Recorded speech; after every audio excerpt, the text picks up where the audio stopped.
The Treaty of Brest-Litovsk was a peace treaty signed on 3 March 1918 between the new Bolshevik government of Soviet Russia and the Central Powers, that ended Russia's participation in World War I. The treaty was signed at Brest-Litovsk after 2 months of negotiations. The treaty was forced on the Bolshevik government by the threat of further advances by German and Austrian forces. According to the treaty, Soviet Russia defaulted on all of Imperial Russia's commitments to the Triple Entente alliance. In the treaty, Bolshevik Russia ceded the Baltic states to Germany. They were meant to become German vassal states under German princelings. Russia also ceded its province of Kars Oblast in the South Caucasus to the Ottoman Empire and recognized the independence of Ukraine. Furthermore, Russia agreed to pay 6 billion German gold marks in reparations. Historian Spencer Tucker says, the German General Staff had formulated extraordinarily harsh terms that shocked even the German negotiator. Congress Poland was not mentioned in the treaty as Germans refused to recognize the existence of any Polish representatives, which in turn led to Polish protests. When Germans later complained that the Treaty of Versailles of 1919 was too harsh on them, the Allies responded that it was more benign than Brest-Litovsk. The treaty was effectively terminated in November 1918, when Germany surrendered to the Allies. However, in the meantime, it did provide some relief to the Bolsheviks, already fighting the Russian Civil War, by the renouncement of Russia's claims on Poland, Finland, Estonia, Latvia, Belarus, Ukraine and Lithuania. Background: by 1917, Germany and Imperial Russia were stuck in a stalemate on the Eastern Front of World War I. At the time, the Russian economy nearly collapsed under the strain of the war effort. The large numbers of war casualties and persistent food shortages in the major urban centers brought about civil unrest, known as the February Revolution, that forced Tsar Nicholas II to abdicate. The Russian Provisional Government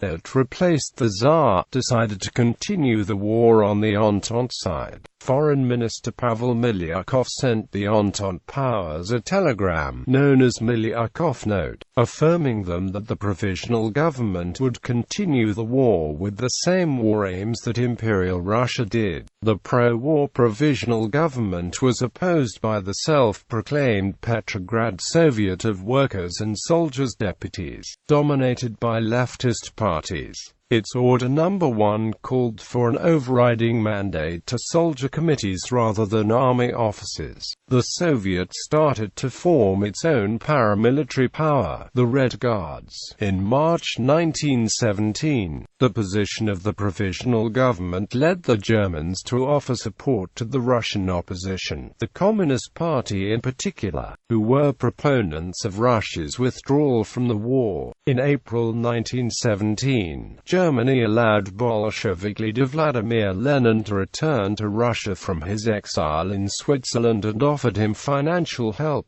Upon his arrival in Petrograd, Lenin proclaimed his April thesis, which included a call for turning all political power over to workers and soldiers Soviets and an immediate withdrawal of Russia from the war. Throughout 1917, Bolsheviks spread defeatist and revolutionary propaganda, called for the overthrow of the Provisional Government and an end to the war. Following the disastrous failure of the Kerensky offensive, discipline in the Russian army deteriorated completely. Soldiers would disobey orders, often under the influence of Bolshevik agitation, and allowed soldiers' committees to take control of the units after deposing the officers. Russian and German soldiers occasionally left the positions and fraternized. The defeat and ongoing hardships of war led to anti-government riots in Petrograd headed by the Bolsheviks. The July days of 1917 Several months later, on the 7th of November, Red Guards seized the Winter Palace and arrested the provisional government in what is known as the October Revolution. The newly established Soviet government decided to end Russia's participation in the war with Germany and its allies. On the 26th of October 1917, Vladimir Lenin signed the Decree on Peace, which was approved by the Second Congress of the Soviet of Workers, Soldiers, and Peasants' Deputies. The decree called upon all the belligerent nations and their governments to start immediate negotiations for peace, and proposed an immediate withdrawal of Russia from World War I. Leon Trotsky was appointed Commissar of Foreign Affairs in the new Bolshevik government. In preparation for peace talks with the representatives of the German government and the representatives of the other Central Powers, Leon Trotsky appointed his good friend, Adolf Joffe, to represent the Bolsheviks at the peace conference. Peace negotiations. On the 15th of December 1917, an armistice between Soviet Russia and the Central Powers was concluded and fighting stopped. On the 22nd of December, peace negotiations began at Brest-Litovsk. Germany was represented officially by Foreign Secretary Richard von Kuhlmann, but the most important German figure was General Max Hoffmann, Chief of Staff of the German armies on the Eastern Front. Austria was represented by Foreign Minister Count Otto Karachenin, and Turkey by Talat Pasha. All these men were conservatives from monarchical countries. The German representatives had effective control of the Central Power side. The Russian representatives were all radicals and supporters of world revolution. They were led by Adolf Joffe, a veteran Red agitator, and included Anastasia Bizenko, who had assassinated a high imperial official. At the start of the negotiations, the two sides were far apart. German plans for Eastern Europe included annexing most of Russian Poland, with Austria to receive a smaller piece. A rump Polish state would be established to act as a buffer between Germany and Russia. In addition, Ukraine would be detached as an independent state under German protection, while the Baltic states were to be annexed directly into Germany and ruled by German princes. For their part, the Bolsheviks declared that they sought a peace without any indemnities or territorial concessions. On the 28th of December, the Central Powers delegation withdrew from the conference to consider the Bolshevik peace proposals. Over Christmas of 1917, the Central Powers released a declaration stating that they were in favor of the separate peace with all the Allies without indemnities and without annexations, provided the peace was immediate and all belligerents took part in the negotiations. But this did not supersede the demand for the independence of Poland and Lithuania. Reassurances from the German side that Berlin wished only for a peaceful, equitable resolution to the conflict met with an angry reply from Joffe. Then why do you wish to tear 18 provinces from us? Lenin was in favor of signing the agreement immediately. He thought that only an immediate peace would allow the young Bolshevik government to consolidate power in Russia. However, he was virtually alone in this opinion among the Bolsheviks on the Central Committee. For the second round of negotiations, Trotsky replaced Joffe as the head of the Soviet delegation. Meanwhile, Count Chenin announced that if negotiations between Berlin and Petrograd fail, then Austria would seek a separate peace with the latter. Kuhlmann then told the ambassador that such an action would result in Germany withdrawing all its divisions from the Austrian frontier, which promptly led Chenin to drop that offer. He also asked General Hindenburg exactly why he sought the annexation of the Baltic states and was told, "To secure my left flank for when the next war happens." On the 8th of January 1918, President Woodrow Wilson proclaimed his 14 points, which were centered around the concept of national self-determination. The Bolsheviks had long espoused the right of national peoples to self-determination as a part of the anti-imperialist struggle. While Lenin wanted to accept their German peace proposal immediately, a majority of the Bolshevik Central Committee disagreed. The left communists, led by Nikolai Bukharin and Karl Radek, believed that Germany, Austria, Turkey, and Bulgaria were all on the verge of revolution.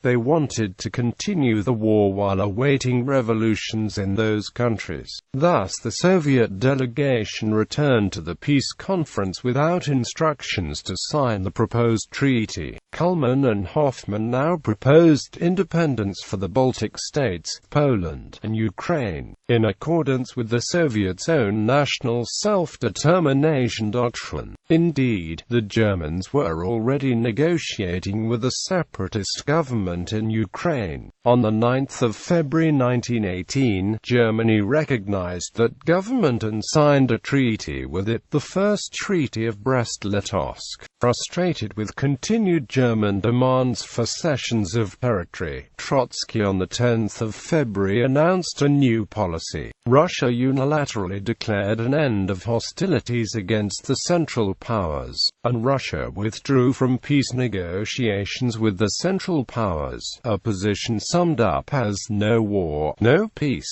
Other Bolshevik leaders denounced Trotsky for exceeding his instructions and exposing Soviet Russia to the threat of invasion. Trotsky subsequently defended his action on the grounds that the Bolshevik leaders had originally entered the peace talks in the hope of exposing their enemies' territorial ambitions and rousing the workers of Central Europe to revolution in defense of Russia's new worker state. Resumed hostilities.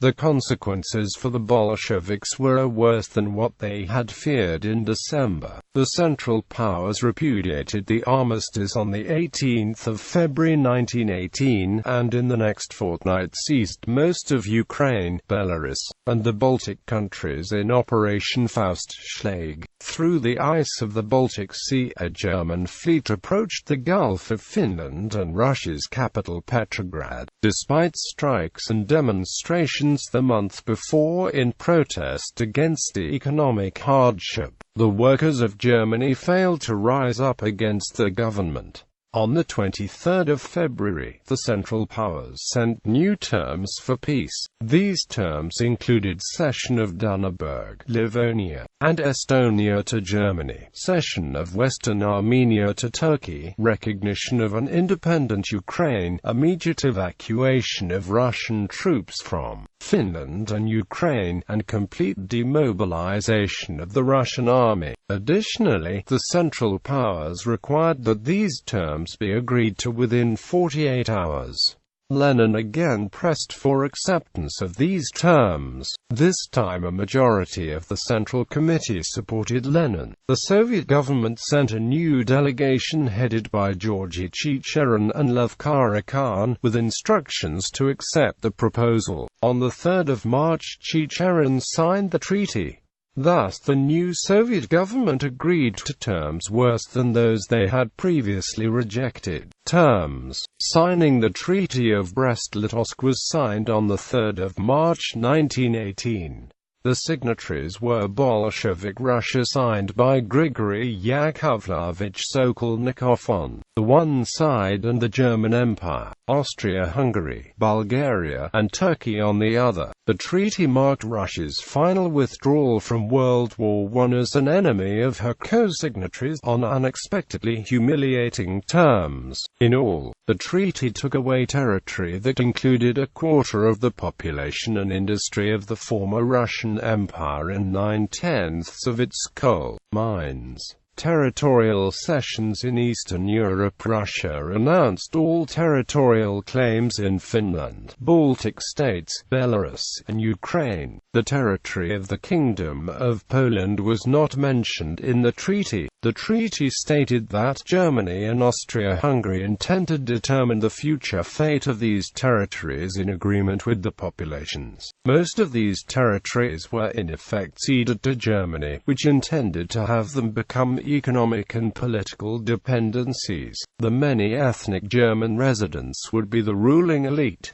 New monarchies were created in Lithuania and the United Baltic Duchy. The German aristocrats Wilhelm Karl, Duke of Urach, and Adolf Friedrich, Duke of Mecklenburg-Schwerin, were appointed as rulers. This plan was detailed by German Colonel General Erich Ludendorff, who wrote, "German prestige demands that we should hold a strong protecting hand, not only over German citizens, but over all Germans." The occupation of Western Russia ultimately proved a costly blunder for Berlin, as over 1 million German troops lay sprawled out from Poland nearly to the Caspian Sea, all idle and depriving Germany of badly needed manpower in France. The hopes of utilizing Ukraine's grain and coal proved abortive, and in addition, the local population became increasingly upset at the occupying army. Revolts and guerrilla warfare began breaking out all over the occupied zone, many of them inspired by Bolshevik agents. German troops had to intervene in Finland to put down an attempted Bolshevik coup, and Ludendorff became increasingly paranoid about his troops being affected by propaganda emanating from Moscow. This was one of the reasons he was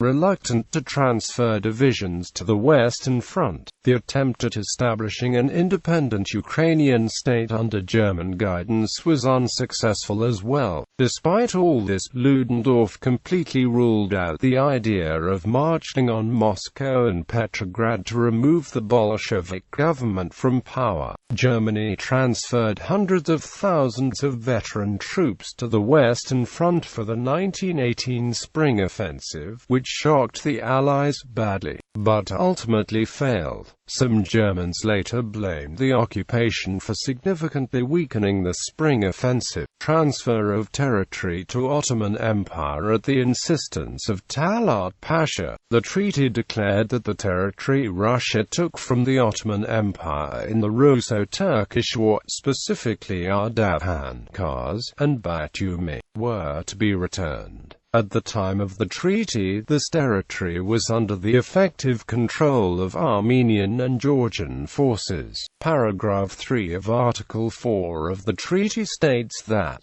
the districts of Erdyan, Kars, and Batum will likewise and without delay be cleared of Russian troops. Russia will not interfere in the reorganization of the national and international relations of these districts, but leave it to the population of these districts to carry out this reorganization in agreement with the neighboring states, especially with the Ottoman Empire. In the wake of Russian repudiation of Tsarist bonds, nationalization of foreign-owned property and confiscation of foreign assets, Russia and Germany signed an additional agreement on the 27th of August 1918.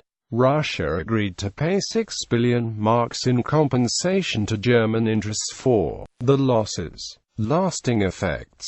The Treaty of Brest-Litovsk lasted only 8.5 months. Germany renounced the treaty and broke diplomatic relations with Soviet Russia on the 5th of November 1918. Turkey broke the treaty after just 2 months by invading the newly created First Republic of Armenia in May 1918. In the armistice with Germany that ended World War I, one of the first conditions was a complete abrogation of the Brest-Litovsk Treaty. Following the German capitulation, the Bolshevik legislature annulled the treaty on the 13th of November 1918, and the text of the VTSIK decision was printed in Pravda newspaper the next day. In the year after the armistice, the German army withdrew its occupying forces from the lands gained in Brest-Litovsk. Brest-Litovsk, leaving behind a power vacuum that various forces subsequently attempted to fill. In the Treaty of Rapallo, concluded in April 1922, Germany accepted the treaty's nullification, and the two powers agreed to abandon all war-related territorial and financial claims against each other. The Treaty of Brest-Litovsk marked a significant contraction of the territory controlled by the Bolsheviks so that they could lay claim to as